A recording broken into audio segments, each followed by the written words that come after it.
Hello my YouTube family, कैसे हैं आप लोग। आशा करते हैं कि आप लोग अच्छे होंगे। आज की क्लास में हिंदी साहित्य के पहला अध्याय बातचीत के टॉप जितने ऑब्जेक्टिव क्वेश्चन हैं सारे देखने वाले हैं। इससे बाहर नहीं आएगा, ये मेरा गारंटी है। और यह 2027 के लिए बहुत इम्पोर्टेंट है। पिछली क्लास में हमने बातचीत पाठ और बालकृष्ण भट्ट के बारे में पढ़े थे। अगर आप नहीं देखे हैं तो जाके देख लीजिएगा, एकदम सरल और आसान भाषा में है। तो चलिए बिना देरी के इस क्लास को शुरू करते हैं। पहला क्वेश्चन है, बातचीत शीर्षक निबंध के निबंधकार कौन है। पहला ऑप्शन है जयप्रकाश नारायण, दूसरा बालकृष्ण भट्ट, तीसरा मोहन राकेश और चौथा नामवर सिंह। तो इसका करेक्ट आंसर हो जाएगा बी, यानी कि बालकृष्ण भट्ट। आप लोग इस तरीका से याद रख सकते हैं, जैसे ब से बातचीत और ब से बालकृष्ण भट्ट। अगला क्वेश्चन है, बालकृष्ण भट्ट किस काल की रचनाकार है। पहला ऑप्शन है आदिकाल, दूसरा है भक्ति काल, तीसरा है रीतिकाल और चौथा है भारतेंदु युग और आधुनिक काल। अगर आप लोग से युग पूछे तो भारतेंदु युग में टिक मारिएगा, और अगर काल पूछे तो आधुनिक काल में मारिएगा। अगला क्वेश्चन है, बातचीत के माध्यम से बालकृष्ण भट्ट क्या बताना चाहते हैं। पहला ऑप्शन है बातचीत की शैली, दूसरा है भाषण की शैली, तीसरा है संवाद की शैली और चौथा है इनमें से कोई नहीं। तो इसका करेक्ट आंसर हो जाएगा ए, यानी कि बातचीत की शैली। बालकृष्ण भट्ट ने बातचीत पाठ में सिर्फ बातचीत करने का तरीका बताया है कि हम लोग को बातचीत कैसे करना चाहिए, इसीलिए बातचीत का शैली है। अगला क्वेश्चन है, बालकृष्ण भट्ट का जन्म कब हुआ था। पहला ऑप्शन है 23 जून 1844, दूसरा है 23 जून 1845, तीसरा ऑप्शन है 20 जुलाई 1914 और चौथा है 18 दिसंबर 1834। तो इसका करेक्ट आंसर हो जाएगा ए, यानी कि 23 जून 1844 ईस्वी को इनका जन्म हुआ था और 20 जुलाई 1914 को इनका मृत्यु हुआ था। अगला क्वेश्चन है, प्रदीप नामक हिंदी मासिक पत्र निकालना किसने प्रारंभ किया।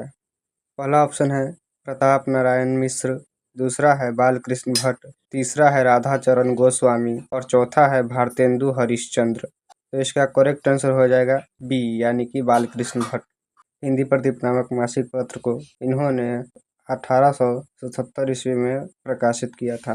अगला क्वेश्चन है, रॉबिन्सन क्रूसो ने 16 वर्ष के उपरांत किसके मुख से एक बात सुनी। पहला ऑप्शन है फ्राइडे के, दूसरा है संडे के, तीसरा है एडिसन के और चौथा है स्टील के। तो इसका करेक्ट आंसर हो जाएगा ए, यानी कि फ्राइडे। रॉबिन्सन क्रूसो एक ऐसा आदमी था जो जंगलों के बीच में रहता था, जानवरों के बीच में। उसको जंगल में रहते रहते वैसा ही व्यवहार, बोली विचार हो गया था, इसीलिए उसको इंसान जैसा बोलना, चलना फिरना नहीं आता था। उसके बाद फ्राइडे नाम के व्यक्ति ने रॉबिन्सन क्रूसो को एक बार देखा था, तो उसके पास गया, उसके बाद उससे बात विचार किया, तब उसको समझ में आया रॉबिन्सन क्रूसो को कि बातचीत भी कुछ होता है। अगला क्वेश्चन है, असल बातचीत सिर्फ दो व्यक्तियों के बीच में ही हो सकती है, यह किसका मत है। पहला ऑप्शन है एडिसन, दूसरा है बेन जॉनसन, तीसरा है मिल्टन और चौथा है सुकरात। तो इसका करेक्ट आंसर हो जाएगा ए, यानी कि एडिसन। एडिसन का मत है कि असल बातचीत सिर्फ दो व्यक्तियों के बीच में ही हो सकती है। जब दो आदमी होते तभी अपना दिल एक दूसरे के सामने खोल करके बात करते हैं। और बेन जॉनसन का कहना है कि सच है, बोलने से ही मनुष्य के रूप का साक्षात्कार होता है। जब तक मनुष्य बोलेगा नहीं तब तक उसका गुण दोष प्रकट नहीं होता। अगला क्वेश्चन है, बोलने से ही मनुष्य के रूप का साक्षात्कार होता है, यह किसने कहा। पहला ऑप्शन है एडिसन, दूसरा है बेन जॉनसन, तीसरा है स्पेंसर और चौथा है मिल्टन। तो इसका करेक्ट आंसर हो जाएगा बी, यानी कि बेन जॉनसन। अगला क्वेश्चन है, आर्ट ऑफ कन्वर्सेशन कहाँ के लोगों में सर्वाधिक प्रचलित है।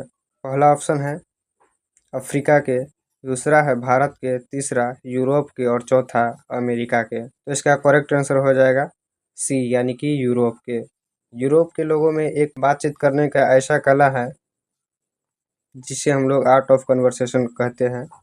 यूरोप के लोगों में बहुत अच्छा कला है, जो उन लोग को पता होता है कि हम लोग बात कैसे करते हैं, किस तरीक़ा से करना चाहिए, किन लोगों के सामने किस तरीक़ा से हमको व्यवहार करना चाहिए और किस तरीक़ा से नहीं। इसी तरह के बातचीत को हम लोग आर्ट ऑफ कन्वर्सेशन कहते हैं। अगला क्वेश्चन है, बालकृष्ण भट्ट ने किस पत्रिका का संपादन किया था। पहला ऑप्शन है हिंदी प्रदीप, दूसरा कवि चयन सुधा, तीसरा धर्मयुग और चौथा सारिका। तो इसका करेक्ट आंसर हो जाएगा ए, यानी कि हिंदी प्रदीप। इन्होंने हिंदी प्रदीप को 1877 ईस्वी में प्रकाशित किया था? अगला क्वेश्चन है, बालकृष्ण भट्ट का निवास स्थान कौन सा है? पहला ऑप्शन है लखनऊ, जो उत्तर प्रदेश में पड़ता है। दूसरा है इलाहाबाद प्रयागराज, जो ये भी उत्तर प्रदेश में ही पड़ता है। तीसरा है मथुरा, जो उत्तर प्रदेश में पड़ता है। और चौथा है वाराणसी, ये भी उत्तर प्रदेश में ही पड़ता है। तो इसका करेक्ट आंसर हो जाएगा बी, यानी कि इलाहाबाद प्रयागराज। अगला क्वेश्चन है, बालकृष्ण भट्ट जी के पिता का क्या नाम था? पहला ऑप्शन है बेनी प्रसाद भट्ट, दूसरा है टेनी प्रसाद भट्ट, तीसरा है शिव प्रसाद भट्ट और चौथा है राम प्रसाद भट्ट। तो इसका करेक्ट आंसर हो जाएगा ए, यानी कि बेनी प्रसाद भट्ट, जो एक पेशे से व्यापारी थे। अगला क्वेश्चन है, बालकृष्ण भट्ट जी की माता का नाम क्या था? पहला ऑप्शन है सुशीला देवी, दूसरा है पार्वती देवी, तीसरा है रजनी देवी और चौथा है सावित्री देवी। तो इसका करेक्ट आंसर हो जाएगा बी, यानी कि पार्वती देवी। अगला क्वेश्चन है, भट्ट जी को किसने अंग्रेजी साहित्य के एडिशन और स्टील की श्रेणी में रखा है? पहला ऑप्शन है हजारी प्रसाद द्विवेदी, दूसरा है डॉक्टर नामवर सिंह, तीसरा है रामचंद्र शुक्ल और चौथा है रामविलास शर्मा।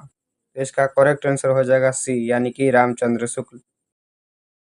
100 अजान एक सुजान उपन्यास के लेखक कौन है? पहला ऑप्शन है रघुवीर सहाय, दूसरा है जयप्रकाश नारायण, तीसरा है बालकृष्ण भट्ट और चौथा है मोहन राकेश।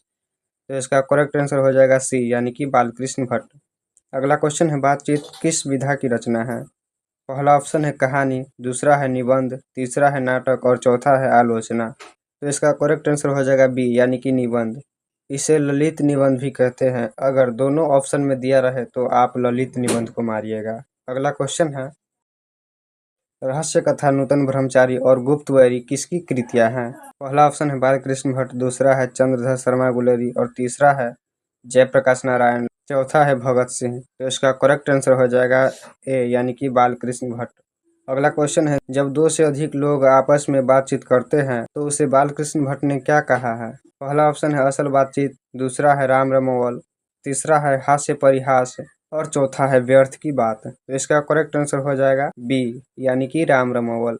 राम रमोवल का अर्थ हुआ, जब दो से अधिक आदमी बात करने लगते हैं तो उसका कोई अर्थ नहीं रह जाता। अगला क्वेश्चन है, सच है जब तक मनुष्य बोलता नहीं तब तक उसका क्या प्रकट नहीं होता? पहला ऑप्शन है रूप, दूसरा है गुण दोष, तीसरा है स्वभाव और चौथा है विचार। तो इसका करेक्ट आंसर हो जाएगा बी, यानी कि गुण दोष। क्योंकि हम लोग भी जानते हैं कि जब तक कोई मनुष्य बोलेगा नहीं तब तक उसका गुण दोष प्रकट नहीं होता और उस इंसान के बारे में हम लोग जान नहीं पाएंगे। अगला क्वेश्चन है, हिंदी प्रदीप नामक मासिक पत्र का प्रकाशन कब शुरू हुआ था? पहला ऑप्शन है 1877 ईस्वी, दूसरा 1878, तीसरा 1888 और चौथा 1890। तो इसका करेक्ट आंसर हो जाएगा ए, यानी कि 1877 ईस्वी। अगला क्वेश्चन है, बालकृष्ण भट्ट ने कुल कितने निबंध लिखे हैं? पहला ऑप्शन है लगभग 100, दूसरा लगभग 1000, तीसरा लगभग 1500 और चौथा लगभग 500। तो इसका करेक्ट आंसर हो जाएगा बी, यानी कि लगभग 1000। लगभग 1000 निबंध लिखे थे, जिसमें से 100 से ऊपर बहुत महत्वपूर्ण है। अगला क्वेश्चन है, भट्ट निबंध माला नाम से निबंधों का संग्रह कितने खंडों में प्रकाशित है? पहला ऑप्शन है 2 खंडों में, दूसरा है 3 खंडों में, तीसरा है 4 खंडों में और चौथा है 5 खंडों में। तो इसका करेक्ट आंसर हो जाएगा ए, यानी कि 2 खंडों में। अगला क्वेश्चन है, मनुष्य की बातचीत का उत्तम तरीका क्या है? पहला ऑप्शन है विद्वतापूर्ण बात करना, दूसरा है तर्कपूर्ण बात करना, तीसरा है अवाक होकर अपने आप से बातचीत करना और चौथा है भीड़ से बातचीत करना। तो इसका करेक्ट आंसर हो जाएगा सी, यानी कि अवाक होकर अपने आप से बातचीत करना।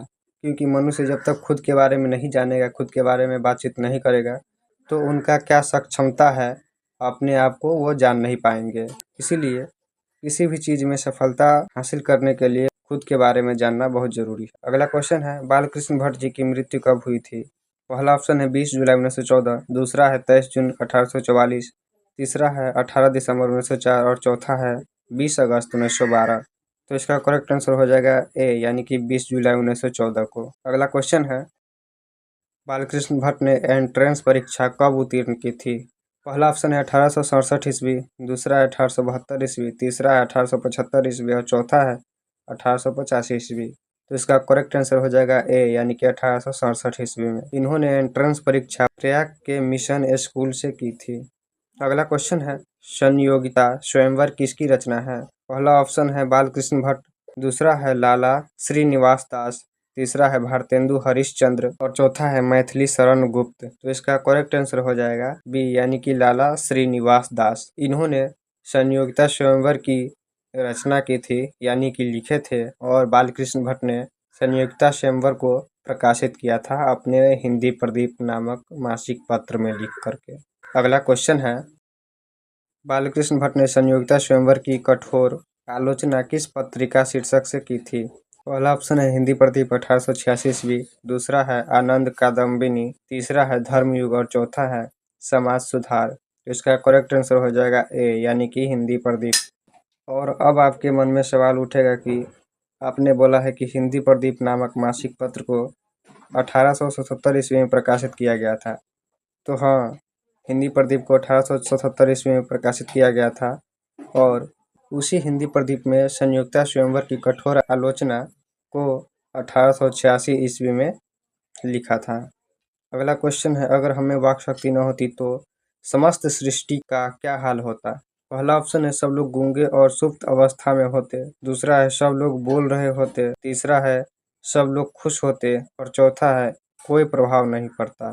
तो इसका करेक्ट आंसर हो जाएगा ए, यानी कि सब लोग गूंगे और सुप्त अवस्था में होते, क्योंकि वाक शक्ति बोलने की एक शक्ति है जिसे इंसान भगवान का वरदान के रूप में पाया है। क्योंकि अगर हम लोग को बोलने का शक्ति नहीं होता तो हम लोग किसी से कोई भी बात नहीं कर पाते, हम लोग किसी से कोई दुख दर्द नहीं कह पाते। अगला क्वेश्चन है, रॉबिन्सन क्रूसो को कितने वर्षों तक कुत्ते, बिल्ली और पशुओं के बीच रहना पड़ा था? पहला ऑप्शन है 12 वर्ष, दूसरा है 14 वर्ष, तीसरा है 16 वर्ष और चौथा है 18 वर्ष। तो इसका करेक्ट आंसर हो जाएगा सी, यानी कि 16 वर्ष। अगला क्वेश्चन और लास्ट क्वेश्चन है, दो बूढ़ों के बीच का मुख्य विषय प्रायः क्या होता है? पहला ऑप्शन है राजनीति, दूसरा है जमाने की शिकायत, तीसरा है खेल कूद और चौथा है पढ़ाई लिखाई। इसका आंसर होगा जमाने की शिकायत। आप लोग देखते होइएगा कि चाय दुकान में बैठ कर के बूढ़े लोग पुराने ज़माने की या फिर कोई चीज़ के बारे में बात करते रहते हैं। यह क्लास आप लोग को कैसा लगा? अगर अच्छा लगा तो लाइक कीजिए, कमेंट कीजिए और इसी तरह के बेहतरीन तैयारी के लिए इस चैनल को सब्सक्राइब कीजिए। धन्यवाद।